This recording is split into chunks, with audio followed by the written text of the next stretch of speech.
ఆ చెడిన మనసు అనేది నాకు శాపంగా మారుతుంది అని నీకు తెలిసి పరలోకపు తండ్రి నీ కుమారుణ్ణి నా కోసం ఈ లోకానికి పంపించి నాకు బదులుగా నా స్థానములో నేను పొందవలసినటువంటి శిక్షా దండన నా రుణాన్ని యేసు ప్రభు మరణ బలియాగము ద్వారాగా తీర్చావయ్యా. ప్రభువా, నా మనస్సుని నూతనపరిచావు. ఈరోజు నాలో చెడు అనేది ఎక్కడా లేకుండా చేసావయ్యా.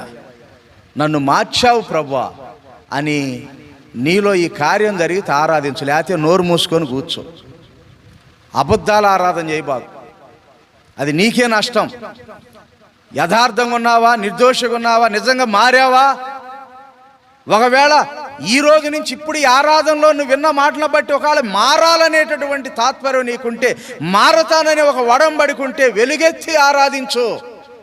అప్పుడు కూడా నీ ఆరాధన ఒరిజినల్.